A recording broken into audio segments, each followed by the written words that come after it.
Hello friends, welcome to my channel. இன்றைக்கி நம்ம பார்க்க போகிறது ப்ளைன் கேக் ரெசிபி தாங்க பார்க்க போகிறோம். ஓவன் இல்லாமல், கேக் ஜெல் இல்லாமல் வீட்டிலையே சுலபமான முறையில் பேக்கரி ஸ்டைல் ப்ளைன் கேக் எப்படி செய்கிறதுன்னு தான் பார்க்க போகிறோம். இதுக்காக நான் 4 முட்டை எடுத்திருந்தேன். வெள்ளைக்கருவு தனியாக, மஞ்சள் கருவு தனியாக பிரித்து எடுத்து வச்சுருக்கேன். அந்த மஞ்சள் கருவு கூட கொஞ்சமாக உப்பு போட்டு அதை நல்லா மிக்ஸ் பண்ணி எடுத்துக்கலாம். அதை ஒரு பக்கம் தனியாக வச்சுடுங்க. இப்போ வெள்ளைக்கருவை ஜஸ்ட்டு 2 நிமிஷம் பீட் பண்ணி எடுத்துக்கலாம். பீட் பண்ணி எடுத்ததுக்கப்புறம் நான் 200 கிராம் சீனி எடுத்திருக்கேன். அதை கொஞ்சம் கொஞ்சமாக ஆட் பண்ணிக்கலாம். கொஞ்சம் கொஞ்சமாக ஆட் பண்ணிவிட்டு நல்லா ஃப்ளஃபியாக ஆகுற வரைக்கும் நல்லா அடிச்சிடுங்க. பீட் பண்ணி எடுத்துக்கோங்க.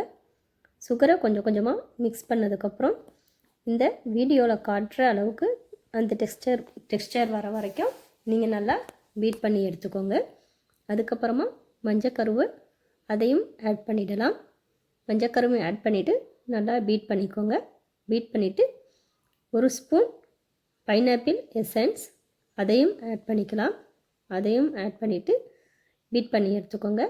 நீங்கள் வெண்ணிலா எசன்ஸ் இருந்தாலும் ஆட் பண்ணிக்கோங்க. நான் 150 கிராம் மைதா எடுத்திருக்கேன். அது கூடவே 2 spoon baking powder, 1/2 table spoon baking powder, 25 gram milk powder எடுத்திருக்கேன். எல்லாத்தையும் எடுத்துகிட்டு சலித்து எடுத்துக்கலாம்.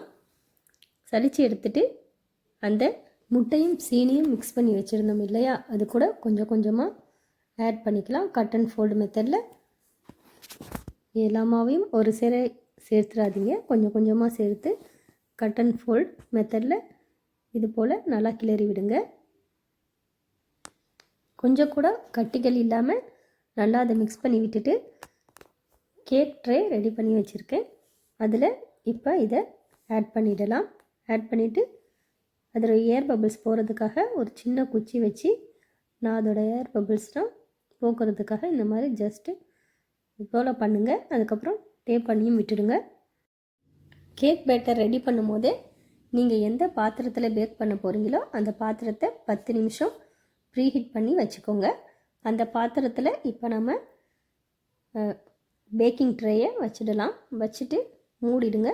மூடிட்டு 30லேருந்து 40 நிமிஷம் வரைக்கும் அது வெந்துடும்.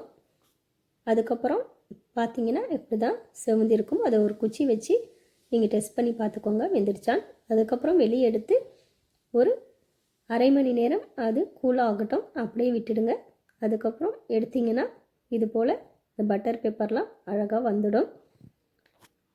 1/2 ஹவர் கழித்து அதுக்கப்புறமா எடுங்க. நல்லா கூலாகட்டும். அது சின்ன சின்ன பீசஸாக கட் பண்ணி எடுத்துக்கோங்க.